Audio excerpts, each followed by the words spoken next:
If you don't do what I say, then get out of the house. Don't ever come back. My mother said that while I was standing in a hospital hallway, my phone alerting me that my 3-year-old daughter had a high fever at home, and my entire family had been living off my money for years.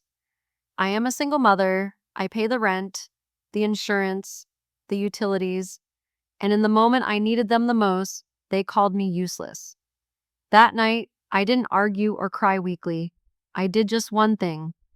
And from that moment on, my family began to fall apart in a way they never expected. Before I continue, I want to ask you, where are you listening to this story? From the kitchen, in the car, or alone after a long day? If you've ever been used and then discarded simply because you were the one who could handle it, comment "been there" and stay until the end of this video to hear the whole story. My night shift was supposed to end at 7 a.m., but close to 6:30, my phone vibrated in the pocket of my scrubs. A single-line message from the babysitter. "Lucy, she has a high fever and is vomiting. I don't dare give her more medicine." I froze at the nurse's station, staring at the blinking heart rate monitor, then asked the charge nurse to let me leave early. In the ER, we're used to handling emergencies. I am too. It's just that this time the emergency wasn't on a hospital bed. I called home. The phone rang 3 times before my mother picked up. I spoke quickly and plainly, asking her to watch my daughter for 2 hours, that I would come get her right away, that I just needed someone there. She was silent for a beat, then said Mark was stressed and needed quiet. I heard the television in the background, the clink of a spoon against a bowl. I repeated myself, softer, saying the child had a high fever. My mother sighed and said I was always overreacting. The argument was brief and sharp like a knife. My stepfather stood nearby and didn't intervene. When I said I would figure it out myself, my mother dropped that sentence right in front of him, like a period at the end of everything. I stared at the pale gray hospital wall, listened to a metal cart roll past, and felt everything in my head sink. I hung up. My fingers trembled slightly as I took my name badge off its lanyard and slipped it into my coat pocket. Above the last door in the hallway, the red exit sign glowed steadily. I stood under that light for a few seconds, took a long breath, then walked out to the parking lot. I'm recounting these lines from my small room now, as darkness has already started to fall outside.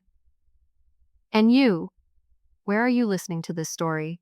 In a warm kitchen, in your car, or alone after a long, exhausting day? Tell me where you are sitting so we can sit in it together. It was still early in Indiana, the cold wind slipping through my collar. I drove straight to the familiar house, lifted my child out of the back seat, put her into the car, and didn't turn back to look at the front door. In the car, she wheezed softly, her forehead burning hot. I placed my hand on her back, feeling her breathing slowly settle as the car moved. No morning radio, no news, just the steady hum of the engine and streetlights sliding across the windshield. Anna's car was parked along the edge of an empty lot near an old apartment complex.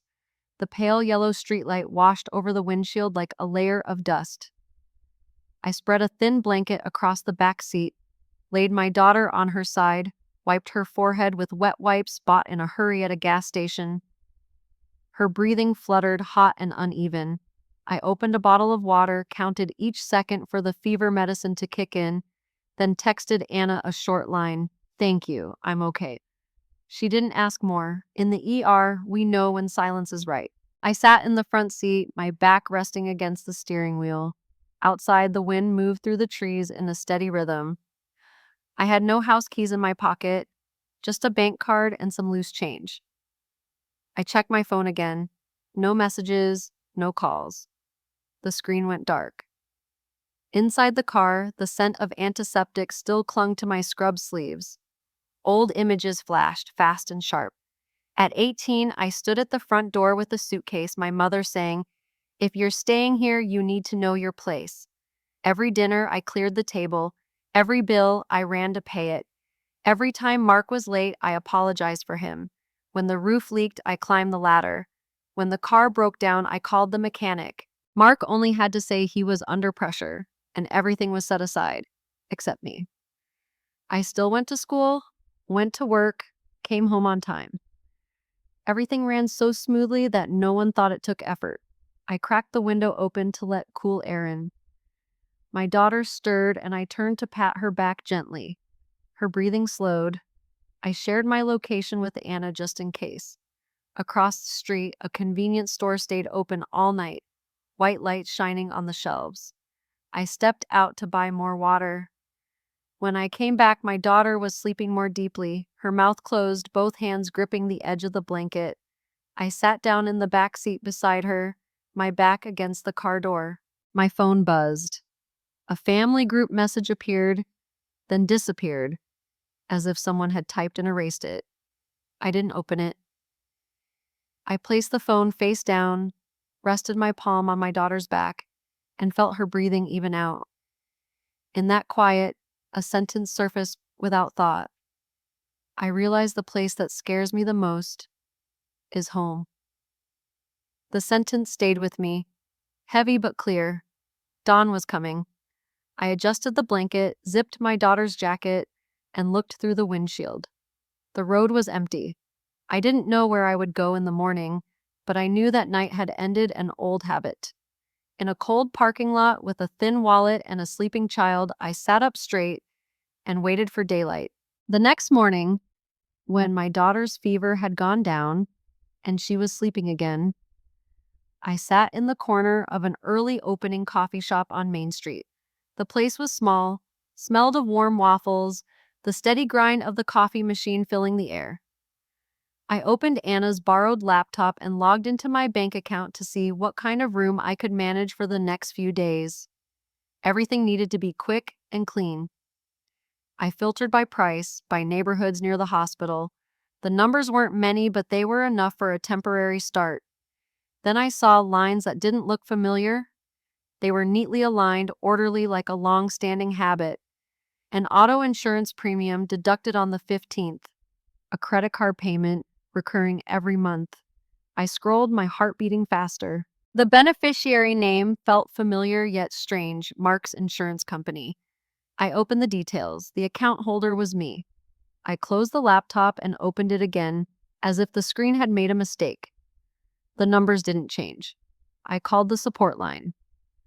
An automated voice read the terms, then transferred the call. The woman on the other end asked me to confirm my information. I did. She confirmed. The guarantor file is under your name, she said, calmly, like she was reading the weather. I asked for a copy. The email arrived instantly.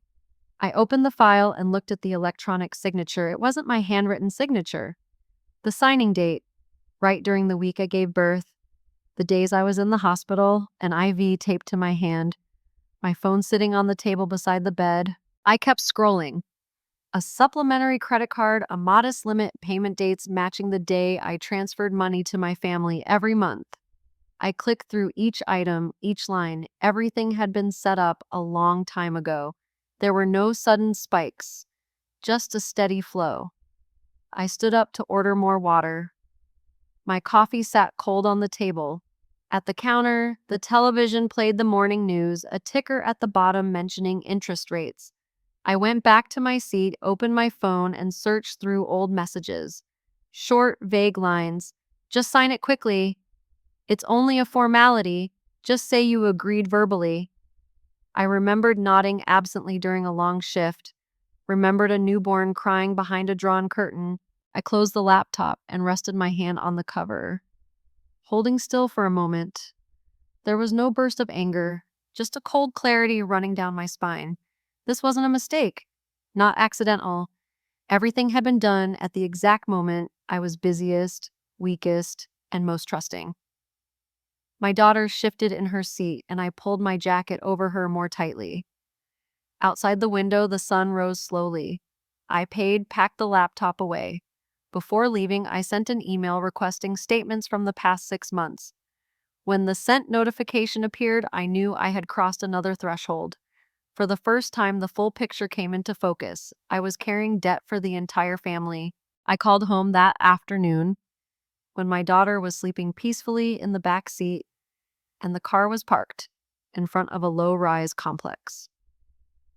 The call rang longer than usual. My mother answered, her voice unhurried. I said I needed clarity on a few charges in my account and asked directly about the auto insurance and the credit card.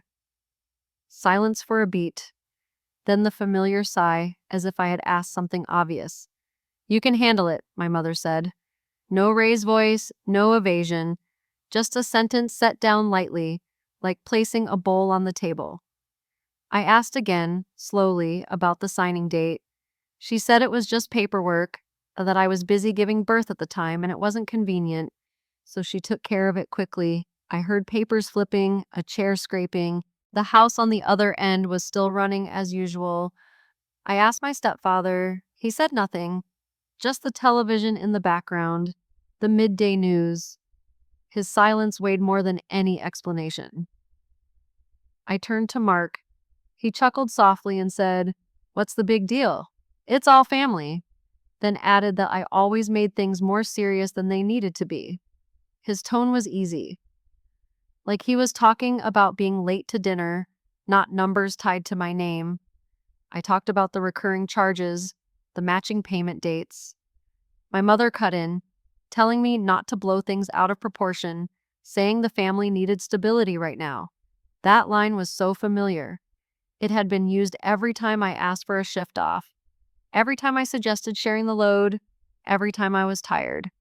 I didn't argue. I let them all talk one by one, as if memorizing the rhythm. While they spoke, I looked in the rearview mirror. My daughter was sleeping on her side, mouth slightly open, her hand gripping the edge of the blanket. Sunlight slipped through the window, drawing a thin line across her forehead. I placed my hand on her back and felt her steady breathing. In that moment, everything else fell away. The news, the laughter, the smooth phrases. My mother continued, her voice softer, saying I'd always managed, that I was strong, that this was the time for me to carry a little more so everyone could feel at ease. Mark chimed in, saying he was under pressure and needed time. My stepfather stayed silent. I watched the clock on the dashboard, the second hand ticking forward. No one asked where I was. No one asked how my child was doing. I hung up in the middle of my mother's sentence, not because I had nothing left to say, but because it was enough. I set the phone down on the seat, sat still for a beat, then started the engine. The thought that lingered was cold and clear. They didn't apologize, they assumed. That afternoon, I took my daughter to a pediatric clinic near the hospital, then went down to the administrative building on the ground floor. The legal aid office stayed open late 2 days a week. A small nameplate, black letters on white. I waited less than 10 minutes before being called in.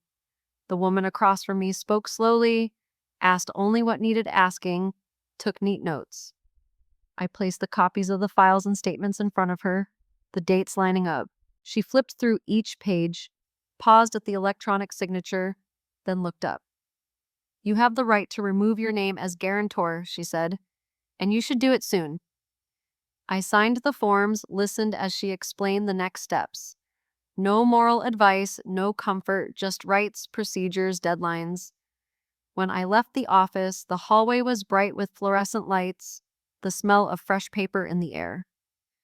I sent the forms immediately, requested written confirmation. The wall clock read 4:15 p.m. I didn't wait for tomorrow. 2 days later, I received an email confirming my request had been received. I opened my laptop and drafted another email. Short subject line, short body, no emotion. I stated that I had withdrawn my name from all guarantees, that all related payments would cease according to policy, and that any further contact should be in writing. I reread it once, removed one extra sentence, and pressed send. The sent line appeared, blue and quiet. I turned off notifications and blocked the familiar numbers. The phone went silent. I packed my bag, reorganized my daughter's medication, scheduled her follow-up. That evening, I made a simple soup, letting it simmer gently on the small stove. My daughter sat in her high chair, tapping a spoon against her bowl, her eyes brighter than in the morning. I wiped her hands, tied her hair back, watched the steam rise from the pot. Everything moved within a new order. From my wallet, I took out the old family card, a thin piece of plastic, its corners worn. I snapped it in half on the kitchen table. The sound was soft and clean. The two pieces fell and lay still. I gathered them up, placed them in the bottom drawer, and closed it. If you're watching up to the moment those two pieces fall, what are you feeling right now? Leave a symbol or a short word to share how you feel about this decision of mine. Night came. I read the email one last time to make sure nothing was missing, then shut the laptop. I sat by my daughter's bed, tucked the blanket in, placed my hand on her forehead. Her temperature was normal, her breathing steady. I stood up, drew the curtains, and the room dimmed just enough. Outside, traffic thinned. 3 days later, as I was folding laundry in my apartment, the doorbell rang. I froze mid-motion. Outside, someone was standing there, and they had found me. The doorbell rang again, faster and harder. I stayed still for a beat, my hands wet from laundry. Through the peephole, I saw them crowded into the narrow hallway. My mother in the middle, her scarf askew, my stepfather behind her, shoulders tight. Mark leaning against the wall, his baseball cap pulled low. The hallway smelled of detergent and old metal. The fluorescent light flickered. My daughter stepped out of the bedroom, eyes wide. I raised a hand for her to stay put, then moved to the door. When I unlocked it, voices rushed in all at once. My mother crying, her voice breaking. My stepfather shouting, words fragmented. Mark pounding the door frame, letting out a short laugh, saying I was overreacting. A door across the hall cracked open, then closed. Someone paused to watch. I didn't open the door wide, just a narrow strip of light. My mother reached toward me, talking about family, about misunderstandings, about talking things through properly. My stepfather cut in, calling me selfish, saying I was making everything worse. Mark shook his head, saying money was a family matter and I shouldn't make a scene. My daughter clung to my leg. I bent down, placed a hand on her shoulder, pulled her close. A bang on the door made her flinch. I heard my own quickened breathing, the footsteps passing by. Fear flickered, not because of them, but because of the chaos unfolding in front of my child. Some moments, boundaries are only a door apart. I opened the door a little more, just enough for them to see me clearly. I stood firm, my body forming a straight line at the threshold. My mother kept talking, tears falling faster, asking me to reconsider. My stepfather pointed inside, his voice raised. Mark tilted his head, a thin smile on his face. I looked straight at them. I didn't raise my voice or explain. I said one sentence, slow and clear, "Don't scare my child." The words landed heavy. The hallway fell quiet for a beat. My mother froze. My stepfather stopped mid-sentence. Mark stopped knocking. I felt my daughter's grip tighten, then loosen. I held the door there for a few seconds. Then I closed it and locked the bolt. The metal click was clean and final. Outside, voices faded, blending with the distant sound of the elevator. I leaned my back against the door and took a long breath. My daughter pressed her forehead into my stomach, breathing more evenly. Inside the small apartment, order returned. The washing machine turning slowly, the warm yellow kitchen light, the child's chair slightly out of place. I picked her up, carried her to the bedroom, pulled the blanket over her. When I came back out, the phone on the table buzzed. A missed call, then silence. Footsteps receded in the hallway. Inside, I stood upright. The boundary had been set, right at that doorway. The next morning, I printed everything at the copy shop down the street. The paper slid into the tray, warm to the touch. I sorted it by date, clipped it together with a black binder clip. The numbers sat quietly on the page, needing no explanation. I called them and suggested meeting at a family diner near the post office, somewhere with big windows and tables against the wall. I arrived early, chose a seat facing the street, placed the stack of papers in the middle of the table beside a glass of water. They arrived together. My mother sat first, eyes red. My stepfather pulled out a chair without looking at me. Mark stood for a few seconds before sitting down, tapping his fingers lightly on the tabletop. I didn't circle around it. I opened the stack and slid each page toward them. Signing dates, company names, amounts. The line that read confirmed. I turned the pages slowly, like flipping a calendar. Mark shot up first. He said I was putting on a show, that I was always trying to win. I pointed at the electronic signature line and kept my hand steady. My mother leaned down to look, her lips moving. My stepfather stared straight at the page, his shoulders sagging. I placed the printed confirmation email next to the bank statement. 2 sheets side by side, neat. Mark blamed me. He said if I hadn't agreed verbally, none of this would have happened. He said I was making the family lose face. I didn't respond. I pulled the stack back toward myself, closed it, and rested my palm on the cover. My mother started talking about sacrifice, about hard years. My stepfather stayed silent. This silence was nothing like yesterday's. No TV, no background noise to hide behind. A server walked by and set down coffee. The cup tapped the saucer softly. I looked through the window. A bus stopped, doors opened. People got on and off. I turned back to the table and said one sentence clearly. Starting today, I'm only my child's mother. Mark opened his mouth, then shut it. My mother blinked rapidly. My stepfather looked down at his hands. I stood up and pushed my chair in. I didn't take the stack of papers. I left it in the middle of the table, close enough for them to see, far enough that I didn't have to hold it.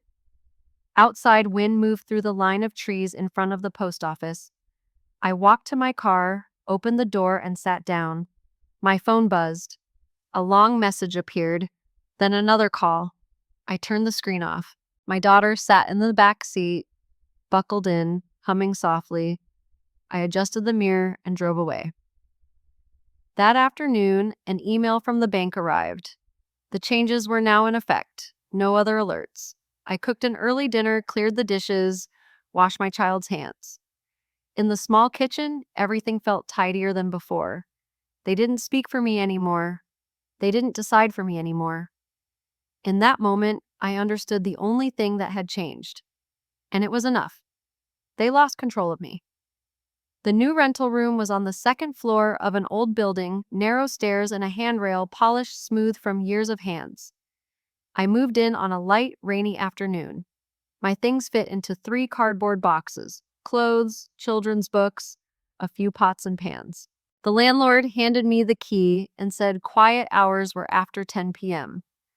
I nodded, signed the paper, and put down the deposit.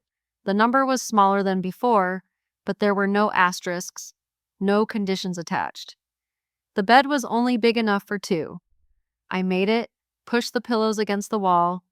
My daughter climbed up first, sat cross-legged, looked around the empty room, then smiled. I hung the curtains, turned on the nightlight, and used my suitcase as a temporary dresser. In the tiny kitchen, the hot plate clicked softly as it warmed. I cooked noodles with an egg, a quick dinner. She finished everything and asked for more water. I wiped her mouth and set the bowls in the sink. On the first night, rain tapped steadily on the metal roof. My daughter slept close to me, her back warm. I opened my phone and made a new work schedule, switched shifts, added hours, crossed out the empty blocks that used to be for errands. I set my child's medicine box on the bedside shelf, sorted by day. The blue labels were lined up neatly. I set the alarm 15 minutes earlier. In the days after, I got used to the shorter drive to the hospital, to the kitchen window looking out over the parking lot. There was less money, but the statements were clean. No surprise deductions. I paid the bills on time, and once it was done, it was done. My daughter started preschool nearby, and I dropped her off and picked her up on time. On the way home, we stopped at the grocery store for milk and apples. The paper bag was light, the exhaustion was real. Some nights I sat on the floor, my back against the bed, taking off my shoes slowly. But sleep came fast. No drifting, no jolting awake. I slept deeply like someone who had finally set down something heavy they'd carried too long. Once, I paused in front of the small mirror by the door. The warm light softened my face. I tied my hair back, zipped my child's jacket, took her hand, and went out. On the stairs, I heard her laughter echo lightly off the wall. I didn't look back. Not out of anger, but because what was ahead needed me present. The new work schedule was taped to the fridge. My child's medicine box sat steady on the shelf. Those things were clear enough for me to keep going, slow, steady, and without needing anyone's permission. After that, rumors moved faster than I expected. A short message from one relative, a missed call from another. Some asked indirectly, some said it outright. I read them, then set my phone down. I didn't explain. I took my child to school on time, went to work on schedule, came home at night. The new rhythm didn't allow me to linger at old crossroads. One afternoon, while I was folding clothes in the shared laundry room, a distant relative stopped by. She stood beside me, looked at me for a moment, then said softly, "I don't know everything, but I've seen enough." She set a bag of apples on top of the washer, nodded, and left. Nothing more. I brought the apples home, washed them, sliced them for my child. The sweetness was just right. I didn't go to a child's birthday party in the family. Some people sent photos, some didn't. I didn't ask anyone to pick sides. But there were still people who quietly stood with me. In the simplest way. They didn't repeat the cruel comments. They didn't forward the blame. Others went completely silent. That silence wasn't like before. It didn't press down on me. It passed through. One night, after my child was asleep, I opened my email and saw a long thread left unfinished. Rushed lines, begging, accusing, then stopping. I didn't reply. I closed the laptop, rinsed a cup, wiped the counter. The water ran steadily. On the shelf, my work schedule was still taped up neatly. My child's medicine box still had enough doses for the next week. Not every truth needs to be forgiven. That sentence came to me not like a conclusion, but like a door closing at the right time. I stood at the mirror, brushed my hair, looked into my own eyes. No more habitual lowering of my head, no more permission-seeking smile. I saw the tiredness still there, but I didn't see shame. I had said enough. I had done enough. Sometimes on the way home, I drove past the old house. The porch light was on. I didn't slow down. I didn't turn in. In the back seat, my daughter told me about her class, her voice bright and fast. I listened, asked questions, laughed. Her questions pulled me forward, real and immediate. The rumors eventually thinned out. People got busy with their own lives. I kept my part clean. Not everyone wins in this kind of story. Some losses can't be renamed. But I got out. Not with screaming, not with a long defense. With silence and by living on, a little steadier every day. I never went back to the old house again. That road became just a familiar stretch in memory, not a destination. And I didn't hate them. That feeling drifted away with the first nights of deep sleep in the small rental room. I just didn't return to the old role, the role of the person who always had to ask permission to exist, who had to carry things so everyone else could feel stable. I traded the old kind of family for a calm I could actually touch every night.